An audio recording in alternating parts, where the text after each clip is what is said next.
हरे राम, राम राम हरे हरे, हरे राम, राम राम हरे हरे, हरे कृष्णा कृष्णा हरे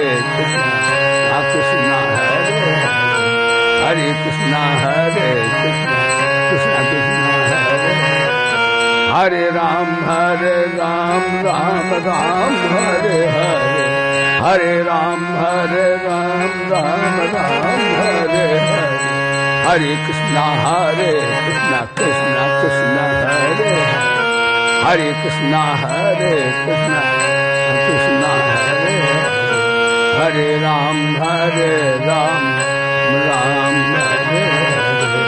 प्रार्थना कर लो। प्रार्थना करने से, प्रातः काल प्रार्थना करने से रात्रि के पाप नष्ट होते हैं और रात सायंकाल प्रेयर करने से दिन के पाप नष्ट हो जाते हैं। जिस घर में भगवान की सुबह सायंकाल प्रार्थनाएं होती हैं उनके फिर अनर्थ घरों में नहीं आते हैं। प्रार्थना अपनी तो है यही।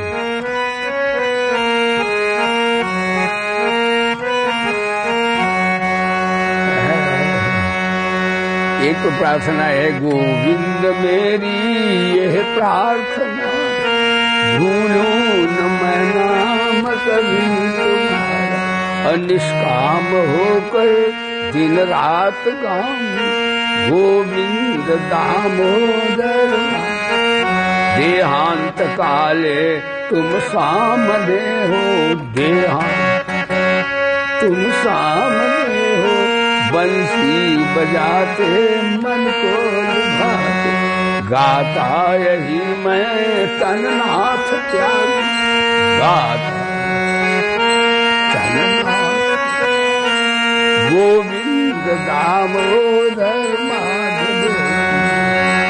नारी धरा धाम सुपुत्र प्यारे, नारी धरा धाम सुपुत्र प्यारे, सन्मित सद्बांधव द्रव्य, कोई न साथी हरि को पुकारे, कोई न साथी हरि को, गोविंद दामोदर।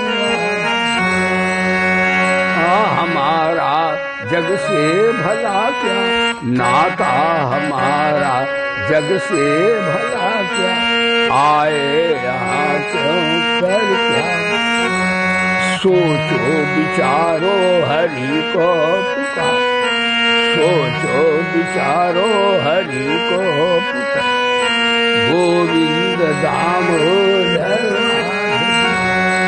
सच्चे सखा हैं हरि जी हमारे, सच्चे सखा हैं हरि जी हमारे, माता पिता शील सुबंधु प्यारे, और भूलो न भाई दिन रात गाओ, भूलो न भाई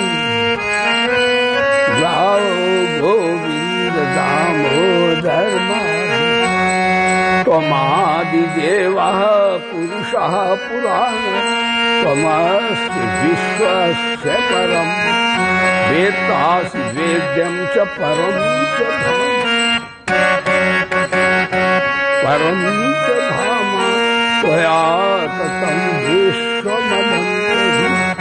वायुर्यमोऽग्निर्वरुणः शशाङ्कः, प्रजापतिस्त्वं प्रपितामह। नमो नमस्तेस्तु सहस्रकृत्वा, नमो नमस्तेस्तु सहस्रकृत्वा, पुनश्च भूयोऽपि नमो नमस्ते। नमः पुरस्तादश पृष्ठतः, नमो तुते सर्वते, अनंत वीर्यामितभिक्रमस्त्वं, नामितभिक्रमस्त्वं, सर्वं समाप्नोषि तते। सखेति मत्वा प्रसभं यदुक्तं, सखेति प्रसभं यदुक्तं, हे कृष्ण हे यादव हे, अजानता महिमानं तवे। मया प्रमादात् प्रणयः, और यच्चावह सार्थमसकृत विहार सय्यासन हो एक ओथ वाप्याच्युत तत्समक्षम तत्सामये तुमेव माता च पिता तुम बोलो माता च पिता तुमेव बंधुश्च सखा तुमेव विद्या द्रविणम तुमेव विद्या द्रविणम तुमेव सर्वम मम देव सभायाम उपस्थित सभी साधक वृंद, हमारा सबका बड़ा परम सौभाग्य है, हम ब्रह्माभ्यास कर रहे हैं। हमारे गुरुदेव भगवान कौन है? गुरुओं के गुरु भगवान है। गीता में गुरु तो बहुत है, लेकिन गुरुओं का गुरु परमात्मा ही है। परमात्मा की दो वाणियां हैं, एक वेद वाणी परमात्मा से निश्चित ही है और एक भगवत गीता परमात्मा की वाणी है।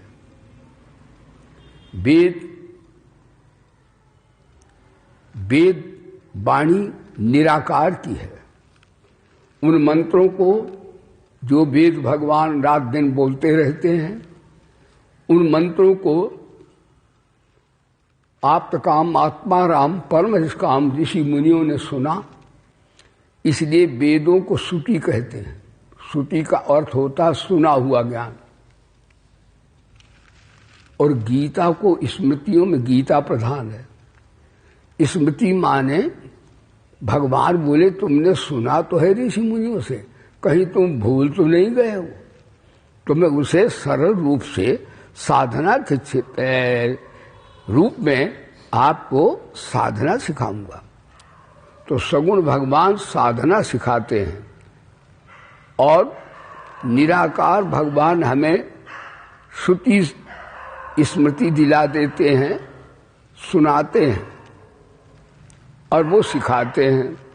इसलिए दो ही वाणी है, निराकार की वाणी वेद और साकार वाणी भगवत गीता। और हमारे ऋषि मुनि वेद व्यास भगवान, वाल्मीकि भगवान हमारे गुरुजन है। गुरुजनों की वाणी भी वही है, उन्होंने उसी को विस्तार से सरल भाषा में समझाया है, कथा कहानी के रूप में। इसलिए बोलो गुरुदेव भगवान की जय। तो संत भी हमारे गुरुदेव हैं, लेकिन संतों का भी गुरु परमात्मा है। इसलिए गीता में अर्जुन ने कहा तुमस्त पूजस्त गुरुर्गरीयान, तुम मेरे गुरु नहीं हो। गुरु तो मेरे भीष्म पितामह जी हैं, जिन्होंने बच्चा पाला, हमें पैदा करवाया, वंश नहीं चल रहा था पांडवों का। गुरु हमारे द्रोणाचार्य जी हैं, गुरु हमारे कृपाचार्य जी हैं, गुरु हमारे वेद व्यास जी हैं। आप गुरु नहीं हैं। आजकल कोई ढोंगी गुरु क्या करते हैं, वो भगवान से तो बात हटा देते हैं, अपनी पूजा करवाते हैं। गुरु की पूजा करना चाहिए, माता पिता की भी पूजा करना चाहिए, निषेध नहीं है। लेकिन कोई कहे नहीं हम ही गुरु हैं, हम ही भगवान हैं, तो भाई ये बात तो ठीक नहीं है। मैं नाम नहीं लूंगा। एक व्यक्ति ऐसे हुए जो महाशिवरात्रि को वो शिव बन गए, अपने चेलों में शंकर बन के बैठ गए और वेदांत सुना दिया, सब में परमात्मा है तो हम भी शिव हैं। बताया है योग वासिष्ठ में कि महाराज अज्ञस्या कहते अधर्मस्य, जो अज्ञ माने अज्ञानी शरीराध्यासी हैं, उनको कोई कह दे तू ब्रह्म है तो वो सत्यानाश हो जाएगा उसका, कि उसने अंतःकरण शुद्ध नहीं किया, जिस काम कर्म नहीं किया, सेवा नहीं की, और एकदम कह दो तू ब्रह्म है, तो गुरु चेला दोनों नरक में जाएंगे। ब्रह्म ज्ञान गुण नारी नर करें दूसरी बात। कहा भी है कि महाराज ये ब्रह्म ज्ञान जाना नहीं, कर्म दिए छटकाए, तुलसी ऐसी आत्मा सहज नरक को जाए। अज्ञस्था प्रबुद्ध से सर्व ब्रह्म की वो बदे योग वासिष्ठ में है। हे राम जी, योग वासिष्ठ जो है वेदांत का बड़ा ही श्रेष्ठ ग्रंथ है। उसमें बताया कि पात्र तो चाहिए। अरे जो हम परस हैं उसको हजम करने की ताकत भी तो चाहिए, नहीं तो उल्टा हो जाएगा फल उसका। इसलिए उनको पहले कर्म योग में लगाना चाहिए ताकि अंतःकरण उनका शुद्ध हो जाए। माता की सेवा, पिता की सेवा, गुरु की सेवा, संत की सेवा, फिर जन जन की सेवा, जनार्दन मान के सबकी सेवा। वो भी इसलिए नहीं कि हमें धन मिले, हमें मान मिले, हमारी वाहवाही हो, इससे अंतःकरण शुद्ध नहीं होगा। सेवा करने से फल तो मिलेगा, अंतःकरण शुद्ध नहीं होगा। अंतःकरण शुद्ध होगा निष्काम कर्म करने से। कुछ नहीं चाहिए, केवल सेवा निष्काम भाव से कीजिए, तब अंतःकरण शुद्ध होगा। तो इस प्रकार से ये बताया है कि भाई पात्रता भी तो चाहिए। तो आज ये ध्यान योग का विषय चल रहा है। अभी तक आपने श्रवण किया है कर्मयोग के माध्यम से जड़ता का कैसे समापन हो जाए, और सांख्य के माध्यम से भी थोड़ा सुना है। कर्मयोग से जड़ता समाप्त होती है, शरीर संसार नाशवान है, इसलिए इसकी सेवा करो। शरीर किससे मिला है? नाशवान से मिला है। तो नाशवान से मिला तो नाशवान की सेवा करो। तो शरीर नाशवान है, तो नाशवान में जितने संबंधी हैं, बड़े हैं, माता हैं, पिता हैं, चूंकि शरीर नाशवान उनके भी हैं, वो भी रहने वाले नहीं हैं, तो उनकी सेवा कर दो। तो क्या होगा? फिर उन्हीं की सेवा नहीं है, जन जन में बहे वही चेतन तत्व है, उसकी सबकी सेवा करो। क्योंकि हमारा कर्म करने में अधिकार है, अपना अंतःकरण शुद्ध करने का हम सबको अधिकार है।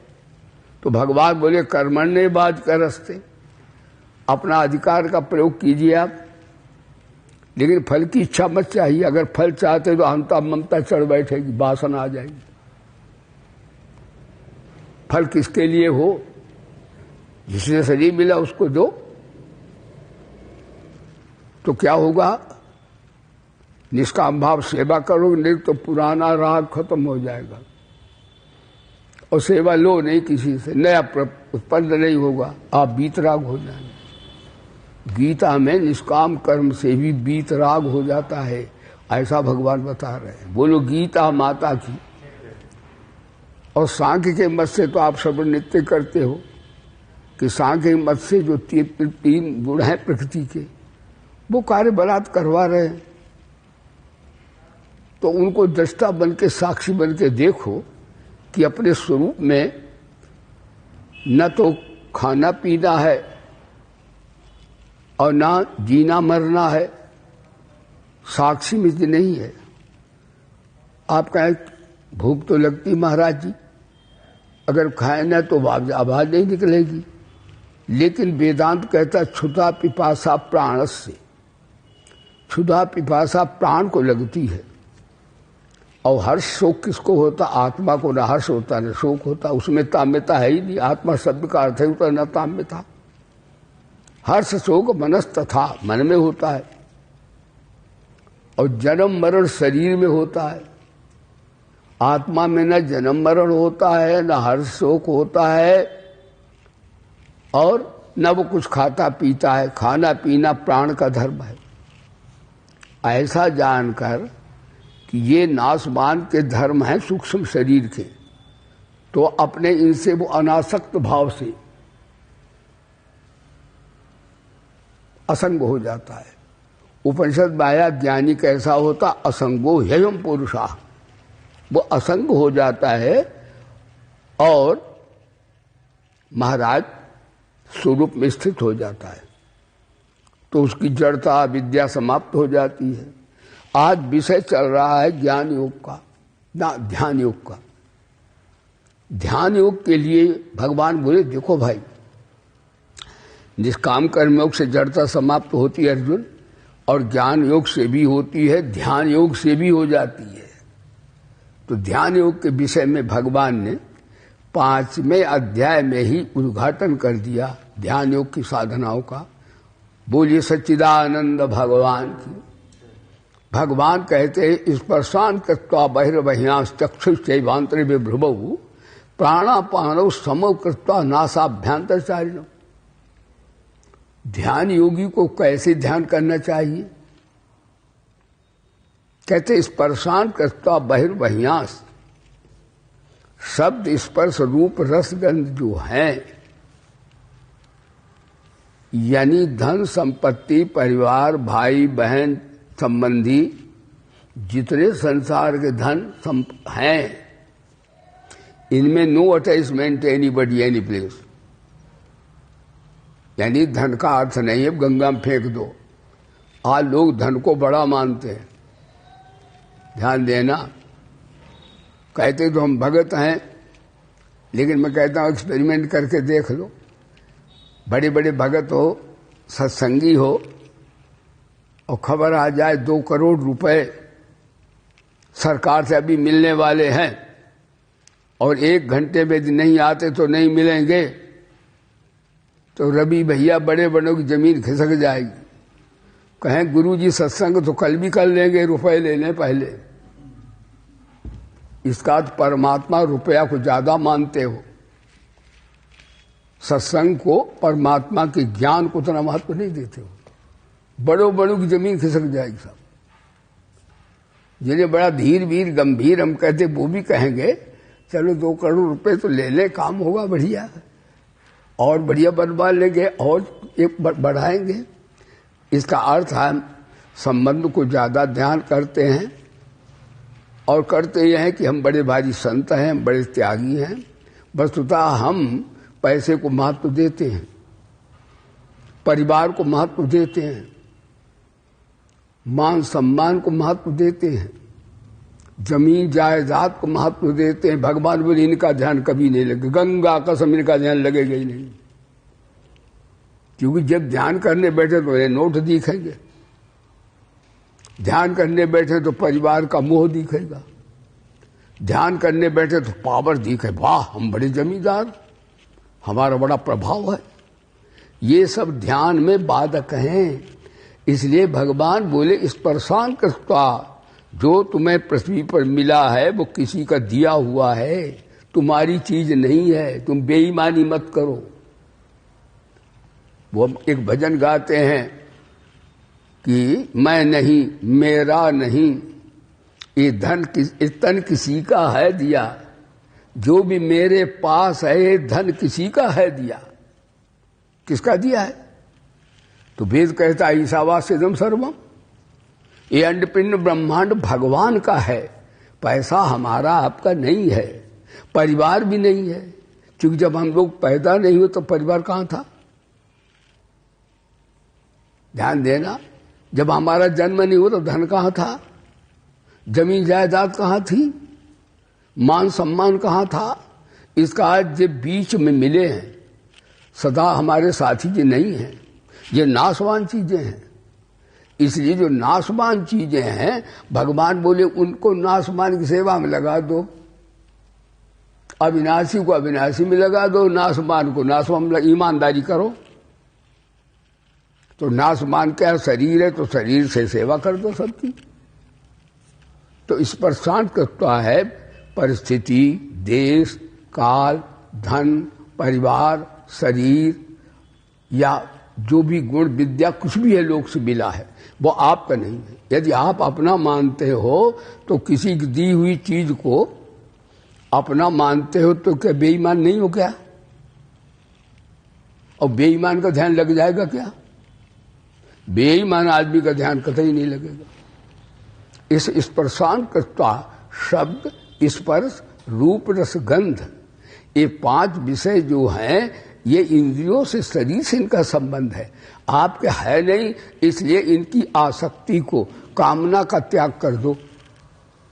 बहिर्बह्यांस चक्षु चैवांतर में प्रभु, और सीधे बैठ जाओ चक्षु से, और जो है सांभवी मुद्रा में बैठो, बताया था। यदि आंख बंद करके ध्यान करोगे तो यहां दर्द होगा, और आंख खोल दोगे तो दुनिया दिखेगी। इसलिए सांभवी मुद्रा सर्वतंत्रेश गोपिता। भोले बाबा का आपने चित्र देखा है, सांभवी मुद्रा में ऐसे भोले बाबा बैठे, उनकी आंख न तो खुली हुई है और न बंद है। हमारे भोले बाबा ध्यान योग के आचार्य हैं, बोले शंकर भगवान की। तो चक्षुश्चैवांतर में भ्रुवो, भ्रुवो माने यहां पर चक्र तक पर आप व्यक्ति को केंद्रित करें। हाँ, नासाभ्यांतर चारिणव, और नासिका में जो विचरने वाला वायु है उसको संयुक्त करें। यानी श्वास कहें, वायु श्वास कहें, और महाराज मन कहें, चित्त कहें, और सूर्य कहें, एक ही बात है। यानी वायु रुक जाएगी तो मन भी रुक जाएगा। ध्यान देना, ये मन जो है चलता है वायु से। तो भगवान बोले चक्षुश्चैवांतर में भ्रुवो, यानी सांस को साधिए। जब सांस साधेंगे तो मन स्थिर हो जाएगा। मन स्थिर हो जाएगा तो आप योग की ओर आरूढ़ होने लगेंगे, तो मन को आप जहां घुमाएंगे उधर चल पड़ेगा। क्योंकि स्थिर मन जो होता है वो फिर आपके कंट्रोल में आ जाएगा। तो चक्षुश्चैवांतर में भ्रुवो। देखो, सांस से हम लोगों का जीवन है। यदि आप सांस का संयम नहीं करेंगे तो आपका योग ध्यान नहीं होगा। और सांसें गिनी हुई हैं हमारे पास। ध्यान देना, जब हम किसी से राग द्वेष करते हैं, नफरत करते हैं, जैसा आज चल रहा समाज में, तो हमारी सांस तेज चलती है। किसी का हम आयुष चाहते हैं तो हमारी सांस तेज हो जाती है। आदमी घबरा जाता, हाँ इसका सत्यानाश कैसे होगा। हाँ, यानी राग द्वेष करने वाले की सांस तेज चलती है। किसी का आयुष सोचता है, उसकी भी सांस तेज चलती है।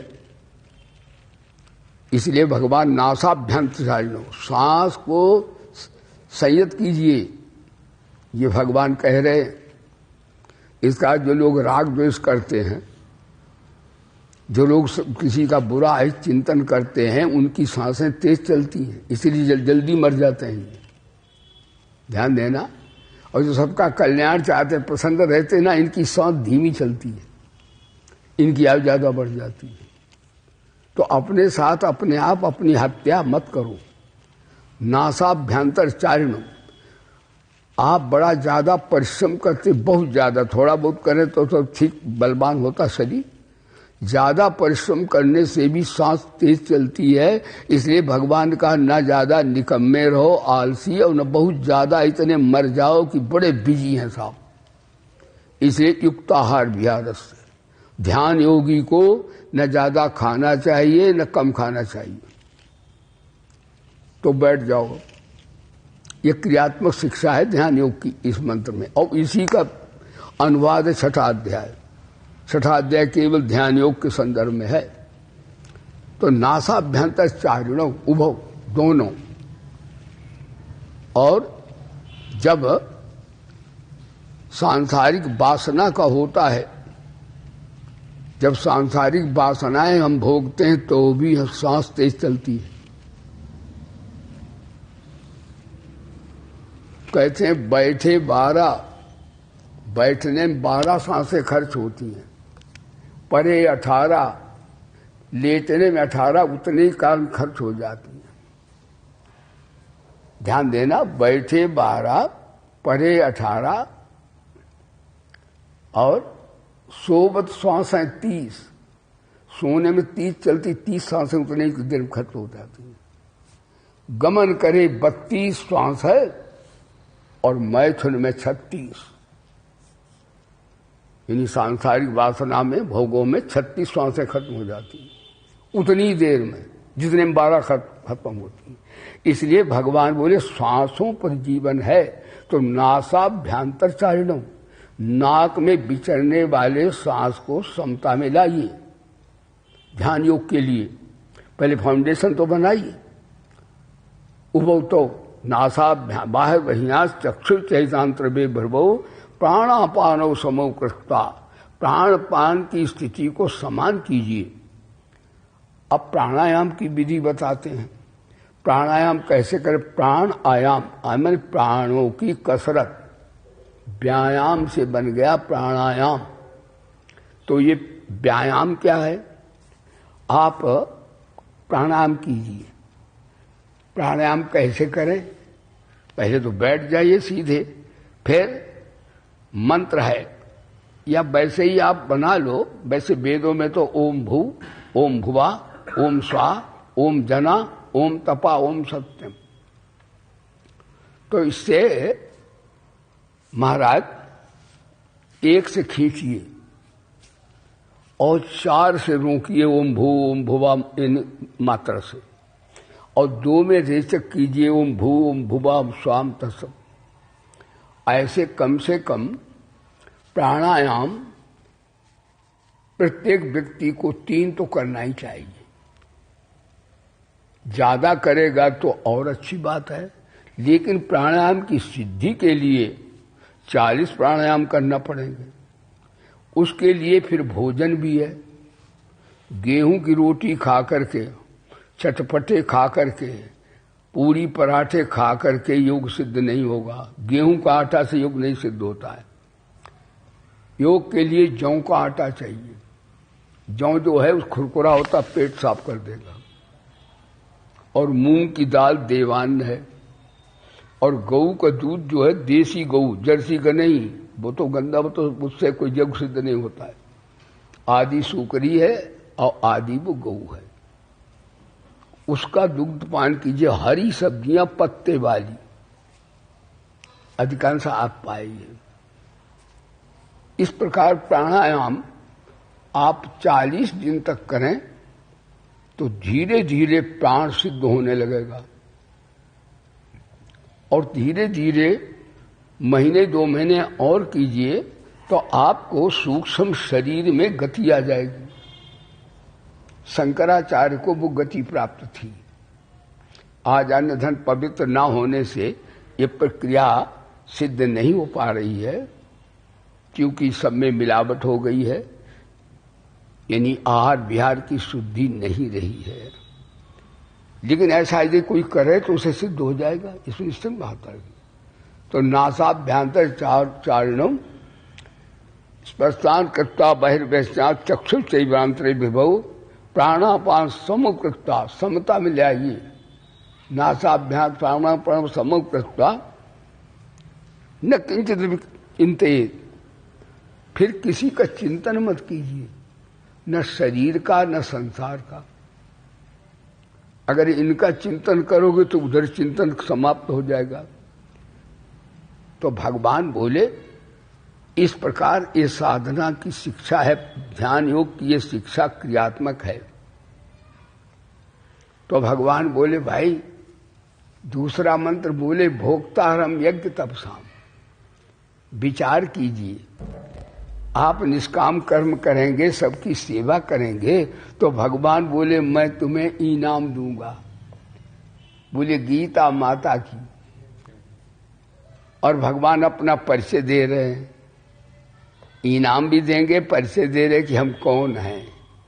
बोले सच्चिदानंद भगवान की। गुरुदेव भगवान बोले भोक्तारम यज्ञ तपसाम। भगवान वो नहीं खाते जो तुम खाते हो, भगवान वो खाते जो तुम सबको खिलाते हो। सब में ईश्वर का वास है, इसलिए वेदों में इसमें रिसर्च करो। ये भैया साइंस है, आध्यात्मिक साइंस है।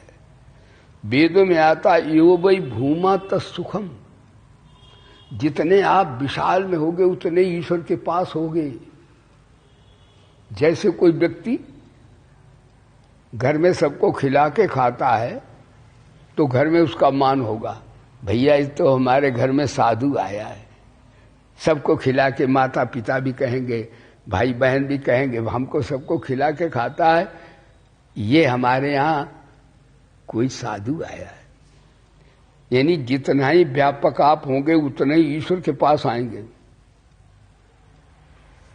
और घर को छोड़ के मोहल्ले की आप सेवा करेंगे तो और बड़े हो जाएंगे कि अब तो घर से आगे बढ़ गए आप। कहा आपकी विशाल बुद्धि हो गई। विशाल माने परमात्मा व्यापक विशाल है, उधर आप चल पड़े हैं। और गांव के अपेक्षा यदि तहसील की सेवा करेंगे तो महाराज फिर तो सैकड़ों गांव के आप हो गए।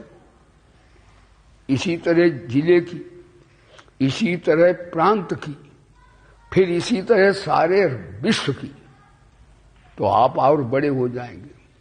यानी जितना ही व्यक्ति शरीर में और अपने ही में आसक्त होगा उतना ही क्षुद्र है, उतना ही वो ईश्वर से दूर है। और जितना ही इस प्रकार विशालता उसमें है उतना ही वो ईश्वर के पास है।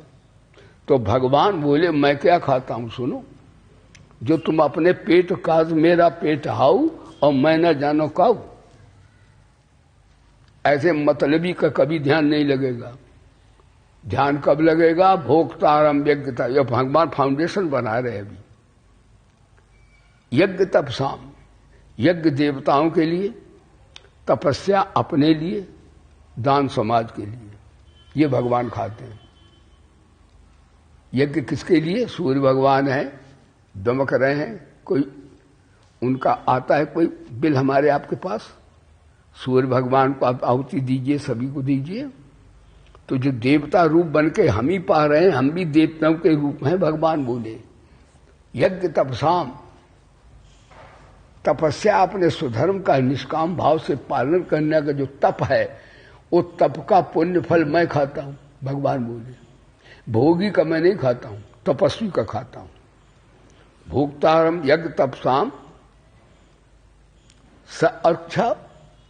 और दान भी कई प्रकार का है। निष्काम भावेन जो भी दिया जाता, प्यार दान, आत्मीयता का दान, सबसे बड़ा है अभय दान। पैसे का दान सबसे छोटा दान है, क्योंकि पैसा देने से क्या होता है, हमें किसी ने रोटी खिला दी, पैसा दे दिया, तो हमारा थोड़ी देर के लिए उसने मदद कर दी, फिर भूख लगेगी, फिर पैसे की जरूरत पड़ेगी।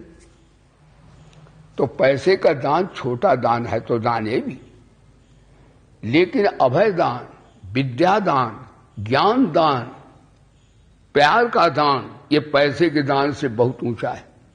सबके कल्याण की भावना। बताओ इसमें क्या पैसे की जरूरत है? लोग कहते गुरुजी पैसा न होगा, तो हम कहते पैसे की जरूरत है ही नहीं। परमात्मा की प्राप्ति में नए पैसे की आवश्यकता नहीं है, बल्कि पैसे की आसक्ति तोड़ने की जरूरत है। देखो, यदि ये ब्रह्म विद्या सुनने वाले भी थोड़े हैं दुनिया में, नहीं तो ज्यादा जो जमा किए वो शायद नाराज भी न हो जाए कि विज्ञानानंद भिक्षा तो मेरे यहां मांगता है और बात ऐसी करता है। लेकिन बात सही है। ये विज्ञान भिक्षा इसलिए मांगता है कि हमारी आंता ममता मर जाए, इसलिए नहीं मांगता कि भूखा मर रहा हूं। भगवान ठाकुर जी दे देते हैं, सबको खिलाते हैं, तो क्या हमको भूखा रखेंगे भगवान? बोले धर्म की, तो भगवान बोले यज्ञ तपसाम,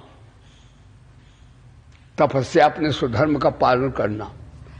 इस गृहस्थ हो तो पंच महायज्ञ कीजिए निष्काम भावे, ब्रह्मचारी हो तो आचार्य की उपासना कीजिए।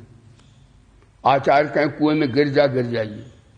भैया उपमन्यु और उसकी कथा सुनाते हैं हमारे हरिओम भैया, और वैदिक कथा है। वास्तव में उनको आत्म साक्षात्कार हो गया। आचार्योपासन में क्रियात्मक शिक्षा है। तो महाराज वानप्रस्थ का धर्म है तप, सन्यासी का धर्म है त्याग। तो ये जो धर्म है इसी को तप कहते हैं। भगवान बोले इसका तप का पुण्य फल मैं खाता हूं। इसका जो ये नहीं ऐसा करता वो भगवान को भूखा रखता है। नित्य प्रति ऐसी साधना करना चाहिए। भोक्तारम यज्ञ तपसाम सर्वलोक महेश्वरम। अभी ध्यान योग कैसे लगेगा? अब देखो धीरे धीरे ले चल रहे हैं। गुरुदेव हमें आपको शिक्षा दे रहे कि क्या करें। अच्छा गुरुदेव आप हैं कौन जो आप यज्ञ तप का और इसका पुण्य फल पाते हैं? जरा अपना परिचय दीजिए। तो गीता जो है बड़ा 2 पॉइंट विज्ञान है ये। भगवान बोले सर्वलोक महेश्वरम, मैं ईश्वरों का ईश्वर हूं। अन्य ईश्वर तो खिसक जाते हैं। इस भारत के ईश्वर कौन है? आजकल हमारे बड़े सम्माननीय भारत माता के सपूत, जिन्होंने बहुत दिनों से हमारी देश की संस्कृति की रक्षा के लिए बहुत अच्छे कदम उठाए। मैं कोई बीजेपी का नेता नहीं हूं, लेकिन मैं कहता हूं कि उन्होंने भारत की संस्कृति को उठाने में, भाई वो तो संतों के ही सेवक हैं। मैं नाम नहीं लेता हूं, ने लोग कहें बीजेपी के स्वामी जी प्रचारक हैं, सब जान गए। तो इस प्रकार से वो ईश्वर हैं। यानी राजा को राष्ट्र का ईश्वर कहा जाता है। लेकिन भगवान बोले इन नेताओं को, राजाओं को आप वोट न दो तो नीचे आ जाएंगे। भगवान बोले मैं ईश्वरों का ईश्वर, मैं तुम्हारे यहां वोट नहीं मांगने आता हूं, मैं अविनाशी हूं। ये ईश्वर अपने पद से गिर जाएंगे, पर तब भगवान बोले मैं ईश्वरों का ईश्वर, ब्रह्मा विष्णु महेश का भी ईश्वर हूं। यानी इसका परमात्मा से महान, विद्वान, बलवान, शांत, दांत कोई दुनिया में नहीं है। उसका ध्यान करना चाहिए। वो अपना बता भी रहे कि मैं खाता क्या हूं, मैं हूं कौन। भगवान पूरा परिचय दे रहे हैं, गुरुदेव भगवान। यज्ञ तपसाम सर्वलोक महेश्वरम। और कहते रिश्तेदारी बता रहे हैं। कितनी बढ़िया बात। गीता एक ऐसी माँ है, जैसे माँ नहीं बच्चे को बैठना सिखाती है, बोलना सिखाती है, ऐसे बोल, ऐसे बैठ, ऐसे खा। इसी तरह गीता ब्रह्म विद्या रूपी माँ है। तभी वेद व्यास ने कहा मम त्वाम अनुसंधामी भगवत गीते भवत भेषणी। हे अम्बा पराम्बा ब्रह्म विद्या मेरी माँ, मैं तेरा आंचल पकड़ता हूं। दुनिया धोखा देगी, लेकिन तू मेरे को मां कभी बच्चे को धोखा नहीं देती। मैं तेरा अनुसंधान करता हूं, आवाहन करता हूं। मम त्वानुसंधान भगवत गीते भवत भेषणी। वेद व्यास भगवान कह रहे। तो भगवान बोले सुनो, तुम्हारा सबसे मेरा रिश्ता क्या है? रिश्ता है कि स्वर्दम सर्वभूता नाम। और भागवत में भी उस दिन बताया था, भगत भी होता है। भागवत में सुहृदा सर्व देहि नाम। भगत जो है भगवान का रूप जानकर देहधारियों की सबकी सेवा करता है। भगवत चिंतन करता है, सेवा सबकी करता है। इसलिए भगत के लिए है सुहृदम, क्योंकि भगवान का भजन करने से भगवान के जो गुण हैं वे भगत में आ जाते हैं। बोले धर्म की, यानी दो ही दुनिया का भला चाहते हैं, एक भगवान, एक संत महात्मा, बाद बाकी मतलबी राम। जो सबका कल्याण चाहते हैं वो संत हैं, और सबके सर्वभूता नाम है वे भगवंत हैं। भगवान की, संत भगत की जाति एकता एक ही है। मैं नाम नहीं लूंगा। आपके यहां भी एक व्यक्ति आ गए हैं, उनके बच्चों ने, उनकी पत्नी ने उन्हें निकाल दिया मार के, और यहां भी उनमें दुर्गुण तो हैं ही। तो विज्ञानानंदन मैं पर क्या नाम लें, तारीफ करें, जरा गद्दी बात होगी है। हमारे भगवान का यह आश्रम है, मेरा तो नहीं है। तो भगवान के आश्रम में मैंने भी चाकरी की, उसको वहां रख दिया। अब वो दुर्गुणों की खान है महाराज। सवेरे से कान खाए रहा हमारे, टोस्ट लाओ, ये लाओ, वो लाओ, और बीड़ी सुटकाता है। बोलो सच्चिदानंद भगवान की। नाक में दम किए उसको भी कर लिया। इसका अर्थ है दुनिया वाले लाभ वाले को तो रख लेते हैं, यानी उनकी स्त्री ने भगा दिया मार के, बच्चों ने उसे निकाल दिया, लेकिन हम भगवान के भगत हैं, भगत ने उनको निकाला नहीं। भगत ने कहा भगवान का माल है, तू भी खा मैं भी खाऊं, हमारा नहीं भैया। यह आश्रम किसका है? भगवान का है। यदि हमारा होता तो हम मांग कर क्यों खाते भाई? भाई भिक्षा मांगते हैं ना, हमारी कोई चीज होती तो मांगने की क्या जरूरत थी हमको? इसलिए जो अपना समझता है वही अविद्या है। ठाकुर की चीज भगवान की है हमारे सबके लिए है। निष्काम भाव से हम लोग इसे पान करें प्रसाद के रूप में, तब हमारा ध्यान लगेगा। ध्यान ऐसे नहीं लगता किसी का। आजकल लोग यही कहते गुरु जी हमारा ध्यान नहीं लगता, हम इतने दिन से ध्यान कर रहे हैं, ध्यान कैसे लगेगा?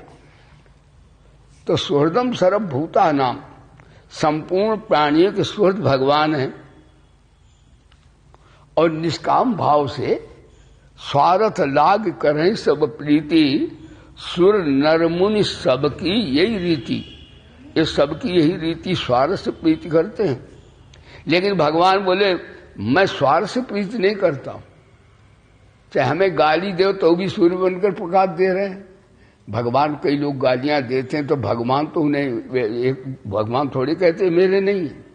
भगवान बोले बच्चे तो मेरे ही हैं लेकिन थोड़े नालायक हैं। बोलो सच्चिदानंद भगवान। सूर्य बनकर देखो प्रकाश दे रहे, पृथ्वी बनकर गोद में लिए, वायु बनकर के प्राण दान कर रहे। बताइए भगवान चारों ओर से केवल संत भक्तों के लिए ही कर रहे हैं। सर्वभूता नाम ये व्याकरण की दृष्टि से बहुवचनांत पद है। अंडक, पिंडक, स्वेदक, उद्भिद जितने प्राणी हैं सबका में निष्काम यानी अकारण करण करुणा बरुणाने भगवान है। तो भगवान की वाणी को पहचानना चाहिए कि भगवान की वाणी की पहचान क्या है। भगवान की वाणी की पहचान है कि जो सबके लिए हो, यानी संत महात्माओं के लिए हो, देवी देवताओं के लिए हो, और दुनिया के महान पतित जो है हिंसक राक्षस उनके कल्याण के लिए भी हो। इसलिए भगवान ने पापियों को भी कहा बता भाई महापापी हो। तो भगवान की गीता संतों के लिए भक्तों के लिए नहीं है, महापापियों के लिए भी है। इसलिए भगवान बस सुहृदम सर्वभूता नाम उमा राम समहित जग माही। बोले बाबा बोले गुरु की तुम्हात बंधु को नाई। जो गुरु को भी नहीं छोड़ा तुलसीदास जी ने। गुरुओं की भी सेवा ना करो तो कहते गच्छन्ति करो, ये भैया पात्र नहीं है, सुनने वाले तो है नहीं, तो गुरु भी वहां से चला जाएगा। लेकिन भगवान नहीं जाएंगे, वो तो सब जगह बैठे हैं, वो कहाँ आएंगे जाएंगे, वो तो हमारे साथ ही रहेंगे। इसलिए भगवान बोले सुहृदम सर्वभूता नाम, जो संपूर्ण प्राणियों का मैं स्वतः साथ प्रेमी हूं, यानी अकारण करण करुणा बरुणालय हूं। ऐसा जो जानता है, भगवान बोले वो मेरी भाषा को, मेरी आवाज को पहचान लेता है कि हमारे अंदर अब बताओ भगवान बोल रहे हैं कि वासना बोल रही, यानी राम बोल रहे हैं कि काम बोल रहे हैं। भगवान रोज बोलते हैं सज्जनों, लेकिन सुनने वाले उनकी भाषा सुन लेते हैं। बोले सच्चिदानंद भगवान की। एक बात आपको सुनाए। एक व्यक्ति था, साधक था, वो खैर साधना में तत्पर था, अपने गुरु के यहां पढ़ता लिखता था, ब्रह्म विद्या वेद विद्या सीखता था। एक दिन गुरु जी के पास आया। गुरु जी आप कहते भगवान बोलते हैं और सबके सुहृद हैं, तो आज भगवान 4 बजे बोले हैं मेरे से।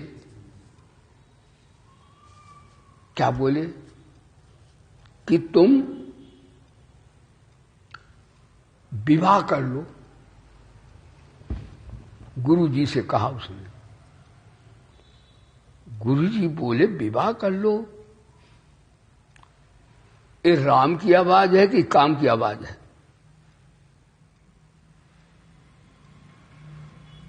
तुम ये कहते आत्मा परमात्मा से मिल लो, विवाह से पहले तो राम की आवाज होती, और तुम कहते विवाह कर लो, ये भगवान की आवाज तो नहीं है।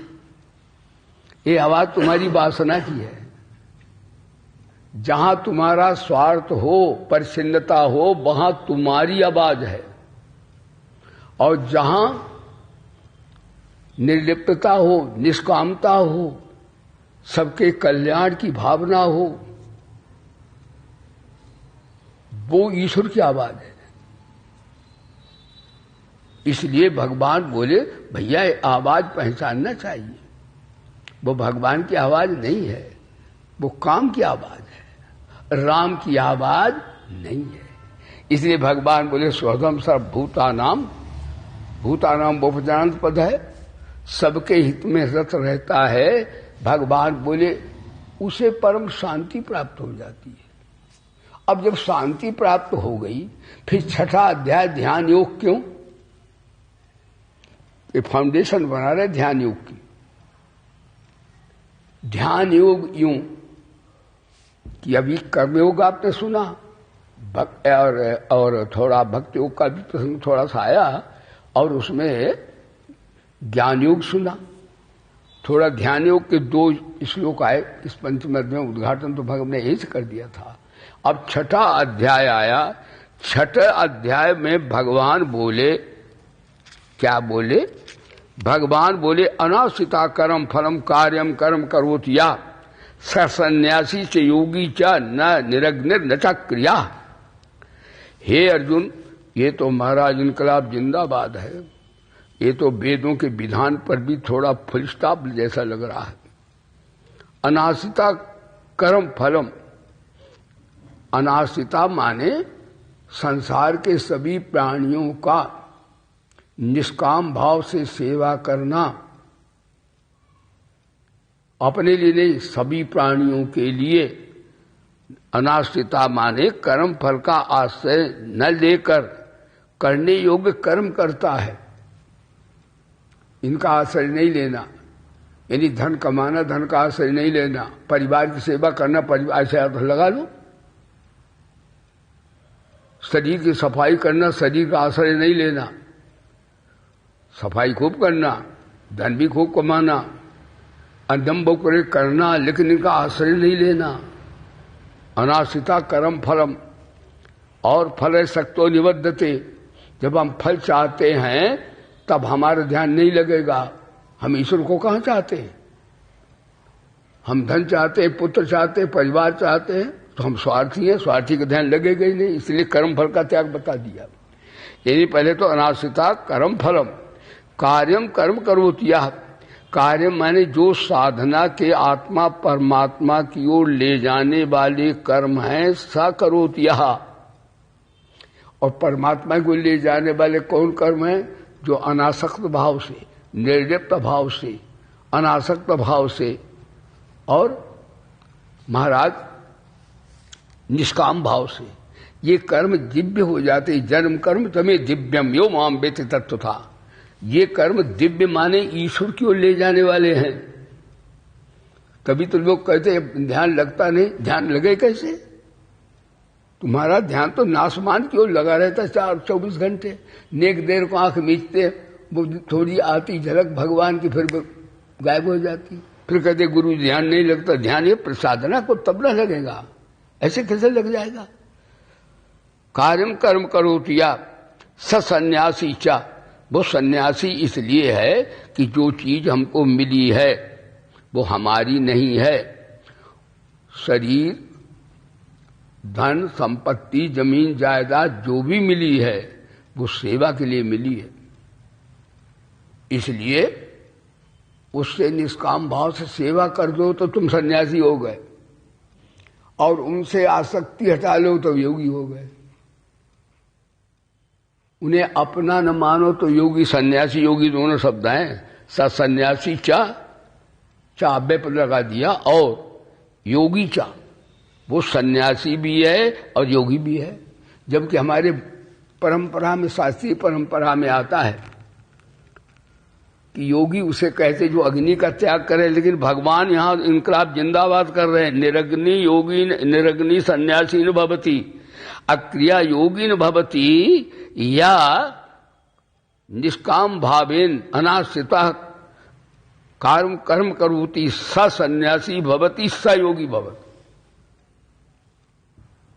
मालूम अग्नि त्याग दिए, जैसे हमारे सन्यास धर्म में बताया जाता है कि सन्यासी भिक्षा मांगे, रोटी ना बनावे, अग्नि न स्पर्श करे, और हवन हवन ये सन्यासी के लिए नहीं है। यानी हवन बनी हवनी और लौकिकाग्नि एक समुद्र में होती बड़वाग्नि, तो वो समुद्र पार आर जाने की इच्छा न करे, प्रारब्ध चला जाए तो बड़वाग्नि है। और घर में जो होते हैं जिनसे हम लोग जन्म लिए, माताएं बहनें, वो योषाग्नि है, वो उसका भी सेवन न करे, यानी बाल बच्चे भी नहीं। सन्यासी भवति, वो सन्यासी है। लेकिन गीता कहती है नहीं, उसके बाल बच्चे भी हैं, वो हवन भी करता है और रोटी पकाता है, लेकिन सबके लिए इनसे कार्य करता निष्काम भावेन, वो सन्यासी है। केवल अग्नि को त्यागने वाला गीता कहती सन्यासी नहीं है। ये तो बड़ा फुल स्टॉप लगा दिया हमारे सन्यास धर्म पर भी ठाकुर जी ने। सन्यासी भवति और अक्रिया योगिन होती। कई ऐसे होते एकांत बैठ गए, ध्यान कर रहे हैं, गुफा में चले गए, नंगे हो गए, लंगोटी लगा ली। भगवान बोले लंगोटी लगाओ चाहे हवा खाओ, योगी नहीं हो। अक्रिया योगी न भवति। मन में है, बैठे तो ऊपर से त्याग करके, मन में है हमें कोई भोजन दे जाए, हमारी कोई पूजा करे, हमारी वाहवाही हो, तो भगवान बोले ऐसे निकम्मे से हाँ ये तो सांप है अजगरबत्ती वाला। तो भगवान ने अक्रिया योगी न भवति। तो योगी कौन हुआ और सन्यासी कौन हुआ? अब ध्यान योग की चर्चा चलेगी। योगी वो हुआ जो, सन्यासी वो हुआ जो भी मिला है, मन बुद्धि शरीर धन संपत्ति जो भी मिली है, वो अपना न मानकर समाज की निष्काम भाव से सेवा कर देता है, वो तो सन्यासी हो गया। और इनसे मैं मेरा पन का जो त्याग कर देता वो योगी है। योगी सन्यासी शब्द में अंतर है। बोले सच्चिदानंद भगवान। देखो कितनी बढ़िया बात। अब देखो गीता का ज्ञान सुन लो तो ये नकली ढोंग ढपाला चल रहे ना, ये सब जैसी आराम हो जाए। तो इस प्रकार से भगवान बोले केवल क्रियाओं को त्याग करने वाला योगी नहीं है, ऐसा भगवान ने बताया है। इसका अर्थ है कि जो शरीर मन बुद्धि जो संपत्ति मिली है वो निष्काम भाव सेवा में लगा दो, और जो अपना मान रखा उससे ममता अहंता हटा दो, तो आपकी वृत्ति समता में आ जाएगी।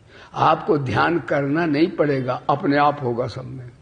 जब तक शरीर संसार को सच्चा मानेंगे तब तक चाहे जितनी आंखें में चलो, 1000 वर्ष ध्यान नहीं लगेगा। जब ऐसे होगे तो ध्यान हटेगा नहीं। अब कैसे नहीं हटता है इसका डिटेल में विस्तार से व्याख्या कल करेंगे। बोले गीता माता की, प्रेम से बोलो कृष्णचंद्र भगवान की। श्रीमन्नारायण नारायण नारायण भजमन नारायण नारायण श्रीमन्नारायण नारायण भजमन नारायण नारायण। बोलिए श्री वेद भगवान की, श्री गायत्री माता की, श्री गीता माता की, श्री भारत माता की, श्री गंगा माता की, श्री भोले बाबा की, श्री पवन सुत हनुमान की, श्री गुरुदेव भगवान की।